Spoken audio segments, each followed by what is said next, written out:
Hello everyone. I made this video to show you how you can use Benchling to design your primers for our site-directed mutagenesis experiment using the NEBaseChanger. So what you should do is you should go onto Benchling, and I am on the human MDH1 cytosolic isoform 3 that's in the PET28 plasmid. So what I need to do first, if I go over to NEBaseChanger, what they want us to do is they want us to copy the entire DNA sequence of, of the plasmid. So the best way to do that is to go back here, and I just have my cursor here, and I'm just going to press Control A. So that's a select all command. And then I'm going to hit copy. And if I hit copy, I get a lot of different possibilities here. But the DNA sequence is what I want. So if I hit copy, and then I close this, and I go over to NEBaseChanger, then I can put in paste, and that is my DNA sequence. And the length is 6292 base pairs. So that checks out because that's the length. That's the length of the PET28A MDH1 variant 3 without TEV. That's the length. That's the length of that plasmid. Okay. So that's good. So the next thing that we want to do is we want to make sure that our settings are good. So we're going to do an amino acid point mutation. And what's happening here is that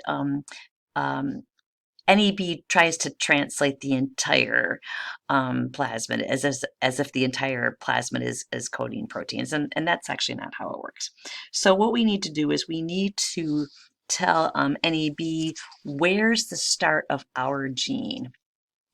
So if we go back to Benchling, what we need to do now is we need to scroll down until we find our MDH1. So that's the lac repressor.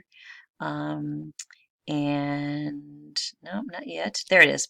There's if you look at this, this is the human MDH cytosolic isoform 3. So so what we do, so if I click on this, that will select the human MDH1 isoform 3 and only that. And you can see that the start is at 5071. So if you look at this, there's the methionine up there at 5071. And then this is the glycine that was put in for cloning purposes. And then you see the RRCS, for example. So what we want to do now is we need to tell NEBaseChanger that our gene that we want to mutate starts at 5071. So I need to put that in. So I put 5071. And then you can check to see if you got it right. And here we have, because here's the methionine and there's the GRRC. So this sequence here matches the sequence. We have the correct open reading frame and we have the correct sequence. Okay, so that's good. So I'm going to have codon usage here.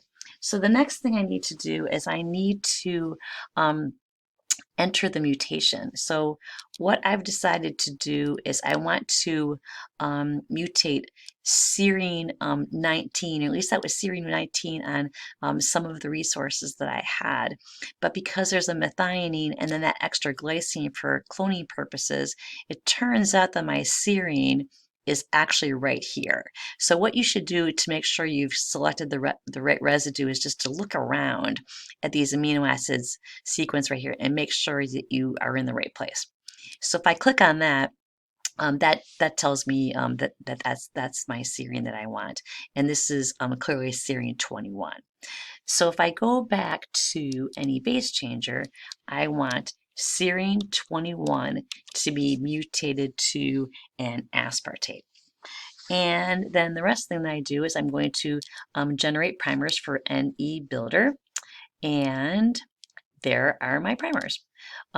So there's a description right here in terms of these are the bases that we're going to replace. So we're going to replace this between 5130, 5134.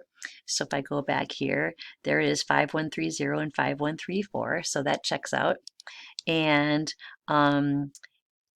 so this is the forward primer, and here are the bases on either side, and the lowercase is the mutation. So the GAT is the mutation. Those are the bases I'm going to have to change the serine to an aspartate. This primer is 24 bases in length. Its melting temperature is 56 degrees.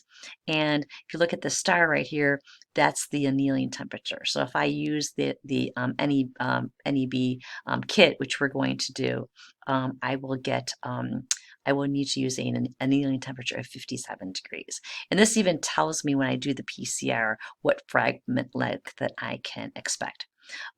Here is the reverse primer, and again, there's the on the opposite strand, there's my mutation, and our primers both have the same melting temperature, which is nice. And usually for Q5, the annealing temperature might be the same as the melting temperature, it might be a degree or two higher.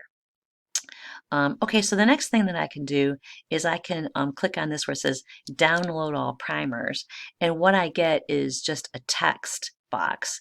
And so this tells me S21D, and that's the forward and the reverse. And this is nice because it gives me the information in just one easy text box. But the other thing is that gives me something that I can copy, because what I'm going to want you to do is I have a Google Doc, and I have a Google Doc for all of the primer sequence since the inception of the MCC, the cure that we are running. So I'm going to ask you to copy and paste your primer sequences into this Google Doc so that I can order them so we can do our experiment. So I hope that that is helpful, and I will see you in lab.